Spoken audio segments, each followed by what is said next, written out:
Washing machine Bhajpa हुआ पुराना, BJP के डर्टी मशीन के बारे में सुना? हुआ यूं कि बीजेपी बीकानेर के former minority cell chief Usman Gani ने एक इंटरव्यू में मोदी की आलोचना कर दी कि मोदी मुसलमानों को घुसपैठिए बोलते हैं, ज्यादा बच्चों वाले ताने मारते हैं। अरे फाइनली अपने समाज के सामने तो जवाब उन्हें देना पड़ता है। उस्मान गानी की बातें बीजेपी ने सुनी और तुरंत एक्शन भी लिया। नहीं, मोदी ने अपने शब्द वापस नहीं लिए, उल्टा उस्मान को बीजेपी से 6 साल के लिए पार्टी से बाहर निकाल दिया। उधर बीकानेर पुलिस ने उस्मान भाई के घर के सामने पुलिस जीप भेज दी एज अ प्रिकॉशन। उस्मान जब थाने गए ये पूछने के लिए कि जीप क्यों भेजी, तो उन्हें ही जेल में डाल दिया ब्रीच ऑफ पीस के आरोप में। तो जहां बीजेपी के अंदर आने वाले अपने आप को साफ पाते हैं, केस क्लोज हो जाते हैं, वहीं बाहर जाने वाले गंदे और अपने आप को जेल में पाते हैं। हुआ ना असली डर्टी मशीन। दोस्तों, एनवीएन के सप्ताह सारांश में आपका स्वागत है। आज हम इस सप्ताह की कुछ अहम खबरों पर चर्चा करेंगे। आज की सबसे बड़ी खबर यह है कि भाजपा ने जो कुछ सूरत में किया उसी को दोबारा इंदौर में दोहराने की कोशिश की और महाराष्ट्र में भी यह प्रयत्न किया गया। सवाल यह है कि खजुराहो के बाद सूरत, सूरत के बाद इंदौर और इंदौर के बाद महाराष्ट्र, आखिर ये हो क्या रहा है और भाजपा ऐसा क्यों कर रही है? देखिए, अगर बीजेपी इसी चोर दरवाजे से अपने विरोधियों को डरा धमकाकर या उनको खरीद कर केरला में इलेक्शन जीतने की कोशिश करती तो ये बात समझ में आती, इसलिए कि केरला में तो उसका एक भी उम्मीदवार जीतना नामुमकिन है। इसी तरह से अगर तमिलनाडु में भी ये लोग ये करते तब भी ये बात समझ में आती, क्योंकि तमिलनाडु में भी इनकी दाल गलने वाली नहीं है। लेकिन गुजरात, जो कि मोदी और शाह की जन्मभूमि है, उनका गढ़ है, और उसमें से सूरत, जहां बरसों से बीजेपी जो है वो चुनाव जीतती आई है, वहां पर उसे चोर दरवाजे से चुनाव जीतने की जरूरत क्यों पड़ी? उसको ऐसा क्यों लगा कि अगर आज चुनाव हो जाए और मतदाताओं को यह अधिकार दे दिया जाए कि वो जिसको चाहे वोट दें, तो वो भाजपा को वोट नहीं देंगे? आप खुद सोचिए कि निर्विरोध जीतना ये ज्यादा सम्मान की बात है या कई लाख की मार्जिन से फर्क से जीतना बड़े सम्मान की बात है? लेकिन भाजपा का आत्मविश्वास आज इतना कम हो चुका है, खुद अपने आप पर और अपने मतदाताओं पर भी उसका विश्वास इतना उठ चुका है कि वो जो है वो सामने सामने लड़ नहीं सकती।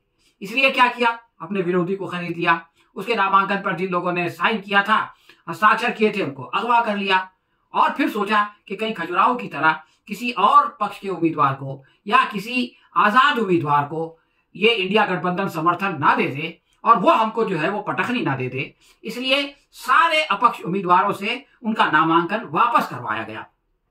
ये इस बात का खुला संकेत है कि भाजपा के अंदर अब इलेक्शन लड़ने की क्षमता, उसकी हिम्मत और उसकी जुर्रत खत्म हो चुकी है। चलिए, कोई ये कह सकता था कि उन्होंने अपनी ताकत दिखाने के लिए, अपना जोर दिखाने के लिए सूरत में ये किया, तो भाई इंदौर में क्यों किया? इंदौर में तो अभी 2023 में जबरदस्त फर्क के साथ भाजपा जीती है, वहां उनका मुख्यमंत्री है, डबल इंजन सरकार है, तो उसके चलते आखिर इंदौर में अपने विरोधी को हटाने की, उसका पर्चा कैंसिल कराने की क्या जरूरत थी? और यही खेल जो है वो महाराष्ट्र में भी खेलने की कोशिश की गई। तो इससे यही पता चलता है कि भाजपा का और खुद प्रधानमंत्री मोदी का आत्मविश्वास खत्म हो चुका है। इसका एक और प्रमाण देखिए कि अभी पिछले हफ्ते पश्चिम बंगाल के 3 चुनाव क्षेत्रों में इलेक्शन हो रहा था। इन 3 चुनाव क्षेत्रों में भाजपा का यह हाल है कि एक क्षेत्र में तो टीएमसी के टिकट पे जो आदमी इलेक्शन लड़ रहा था वो भाजपा का विधायक है, और दूसरे क्षेत्र में भाजपा के जो सांसद का उम्मीदवार है उसके खिलाफ जो अपक्ष उम्मीदवार है वो भाजपा का सांसद है। तो ये तो हालत इनकी अपनी है कि 3 में से 2 जगहों पर बहुत जबरदस्त बगावत है। इसके बावजूद ऐन चुनाव के दिन आचार संहिता को जो है वो अपने जूते की नोक पे उड़ाकर प्रधानमंत्री मालदा के अंदर भाषण दे रहे थे, और वो ये कह रहे थे कि आप लोग धूप में बैठे हो, मैं छांव में हूं। उनको इस बात का दुख था। अरे भाई, इस बात का दुख है तो उनके सर पे भी छत लगा देते या अपने सर के ऊपर से छत हटा देते, लेकिन ये तो मगरमच्छ के आंसू है जो वो बहा रहे थे। इसके बाद उन्होंने कहा कि आप लोगों ने मुझे इतना प्रेम दिया है कि मुझको ऐसा लगता है कि मैं पिछले जन्म में जो है वो बंगाल का रहा हूंगा। अब लोगों को हैरत हुई, यार इनको अपना पिछला जन्म याद आ गया। मोदी जी को भी लगा कि इसमें जो है वो संकट है। कोई अगर पूछ बैठे कि भाई पिछले जन्म में आप कहाँ पैदा हुए थे और आपने क्या क्या किया था, तो बहुत सारी कहानियां गढ़नी पड़ेगी। तो उन्होंने कहा कि अगर पिछले जन्म में नहीं सही तो मैं अगले जन्म में जरूर जो है वो बंगाल में रहूंगा। अरे भाई, पिछले जन्म की और अगले जन्म की छोड़िए, और इस जन्म में जो आपके करतूत है उसके बारे में बताइए। 10 साल के लिए आपको देश की जनता ने चुना और आपको जो है वो इस बात का मौका दिया, इस बात की संधि दी कि आप जो है वो देश को विश्व गुरु बनाए। लेकिन हुआ क्या, आपने सारे विश्व में जो है वो इस देश को बदनाम कर दिया। जो भी इंडेक्स आता है, चाहे वो भूख का इंडेक्स हो, चाहे वो हैप्पीनेस का इंडेक्स हो, चाहे वो स्वतंत्रता का इंडेक्स हो, हर जगह जो है वो भारत आखिर के देशों में दिखाई देता है। तो ये जो आपने नफरत का विष फैलाया, इसके नतीजे में पूरे विश्व में तो बदनामी कर दी, और फिर आप कभी अगले जन्म में जाते हैं और कभी पिछले जन्म में जाते हैं। हमारे प्रधानमंत्री का हाल ये है कि एक जमाने में ये मंगलयान पे बैठ के मंगल पे जाना चाहते थे, लेकिन अब जो है वो मंगलयान से उतर के मंगल सूत्र में चले गए और मंगल सूत्र के बारे में ऐसी ऐसी ऊटपटांग बातें कही कि सारे लोग आश्चर्यचकित रह गए। दिल्ली की महिलाओं से कुछ पत्रकारों ने पूछा कि प्रधानमंत्री कह रहे हैं कि आपके मंगल सूत्र को खतरा है। तो वो महिलाएं बोली कि मंगल सूत्र को कोई खतरा नहीं है, खतरा तो रोजगार को है। यानी आप ये देखें कि जिन बुनियादी मुद्दों पर विपक्ष चुनाव लड़ना चाहता था, महंगाई, बेरोजगारी वगैरह, जनता उस पर आ गई। अब वो इनके मंगलसूत्र और इनके राम मंदिर और इनका भ्रष्टाचार और इस तरह की नौटंकी के चक्कर में नहीं पड़ रही। और इसका जो नुकसान हो रहा है, इसको भाजपा समर्थक पत्रकार भी महसूस कर रहे हैं। आजकल शेखर गुप्ता बहुत बड़े भाजपा के और संघ परिवार के समर्थक बने हुए हैं। अब चूंकि उनका बैकग्राउंड दूसरा था, इसलिए वो अलग तरीके की जो है वो पत्रकारिता करते हैं। मतलब वो पहले तो शुरू करते हैं कि भाजपा ने ये गलत किया, फिर ये बताते हैं कि ये गलती पहली बार नहीं हुई है, और फिर ये बताते हैं कि ये गलती कांग्रेस ने भी की थी। इस तरह से दोनों में कुछ फर्क नहीं है, और घुमा फिरा के जो है वो भाजपा जिंदाबाद का नारा बगैर बोले लगा देते हैं। यानी उनकी हर गलती को, उनके हर झूठ को जस्टिफाई कर देते हैं। लेकिन अभी उन्होंने ये कह दिया कि पहली मर्तबा भाजपा जो है वो कांग्रेस के पाले में जाकर के खेल रही है, इसलिए कि मोदी जी अपनी गारंटी की बात नहीं कर रहे, बल्कि उठते बैठते कांग्रेस के घोषणा पत्र की बात करते हैं। कभी कहते हैं कि उसमें ये लिखा है, कभी कहते हैं कि उसमें वो लिखा है, जो चीजें उसमें मौजूद ही नहीं है। इसीलिए कांग्रेस के जो अध्यक्ष हैं मल्लिकार्जुन खड़गे, उनको जो है उनसे समय मांगना पड़ता है कि आप मुझको कुछ समय दें तो मैं आपको बताऊं कि आखिर हमारे घोषणा पत्र, जिसका नाम न्याय पत्र है, उसमें लिखा क्या है। और राहुल गांधी का जहां तक सवाल है, वो तो ये कहते हैं कि इनके जो है वो होश उड़ गए हैं, ये पैनिक में आ गए हैं इस घोषणा पत्र को देखकर। तो अपने विरोधियों को ये कहने का मौका खुद जो है वो प्रधानमंत्री दे रहे हैं। आप देखें, एक और पत्रकार हैं, बहुत बड़े सीफोलॉजिस्ट हैं, यशवंत देशमुख साहब। वो यशवंत देशमुख साहब का ऐसा है कि उनका जो भी सर्वे होता है, उनका जो भी कंक्लूजन होता है, वो भाजपा के समर्थन में होता है।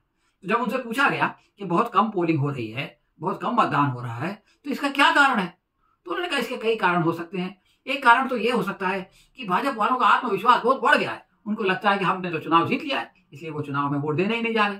या ये कि विपक्ष बहुत हताश हो गया है, तो वो सोच रहा है कि वोट देने से क्या फायदा, हम जो है वो चुनाव तो जीत ही नहीं सकते, इसलिए वो नहीं जा रहे हैं।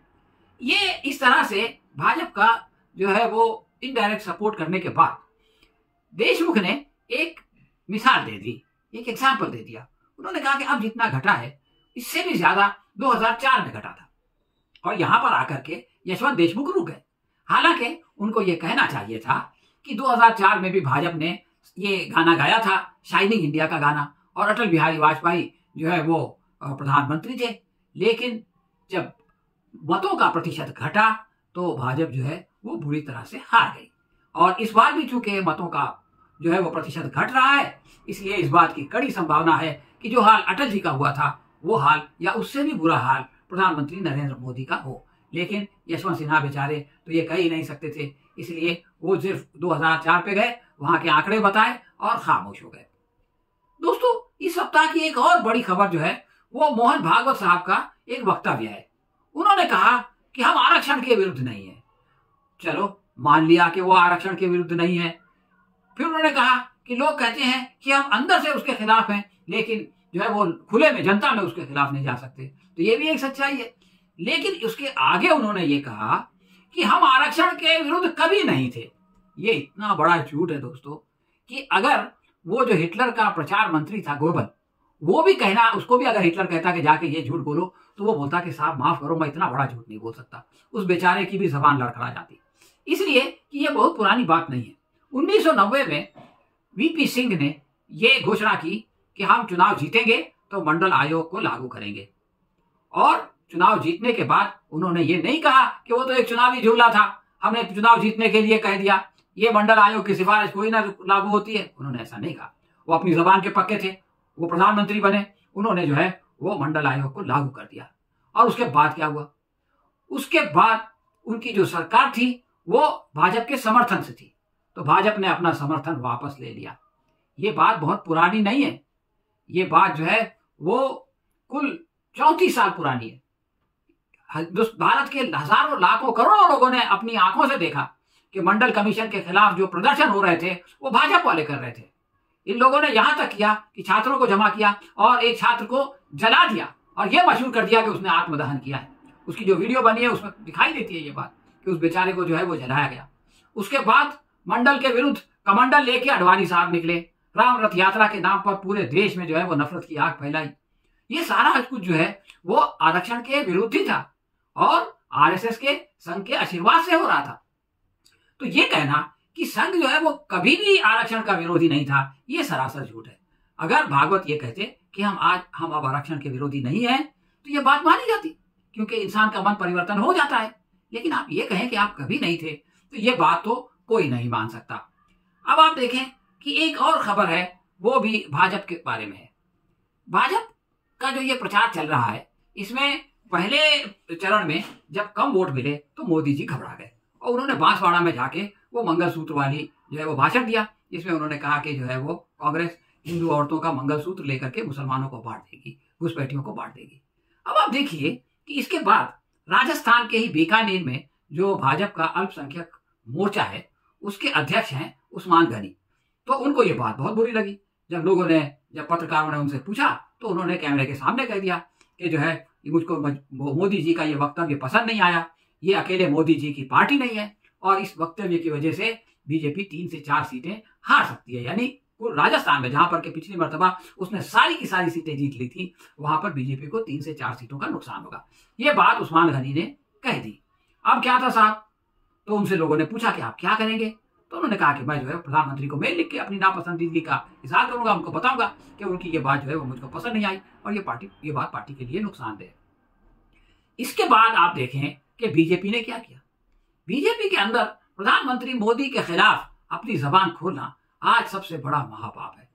तो भाजपा ने यह किया कि उनको 6 साल के लिए निकाल दिया। उस्मान गनी साहब 6 साल के लिए भाजपा से बाहर हो गए। उसके बाद फिर पत्रकार उनके पास पहुंच गए और उनसे पूछा कि आपको पार्टी ने निकाल दिया है, तो उन्होंने कहा मुझको इसका कोई अफसोस नहीं है। अब साहब ये तो और ज्यादा जो है वो दुख देने वाली बात थी।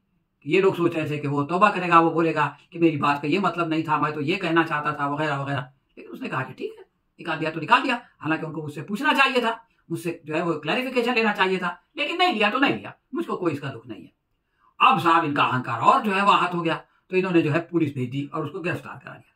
पुलिस जब उसको गिरफ्तार कर लिया पुलिस ने, तो पत्रकारों ने फिर पूछा, तो जेल में जाते हुए जो है वो उस्मान गनी ने एक शेर पढ़ा, वसीम बरेलवी का शेर, और वही शेर मैं सुना के आज की अपनी बात खत्म करना चाहता हूं।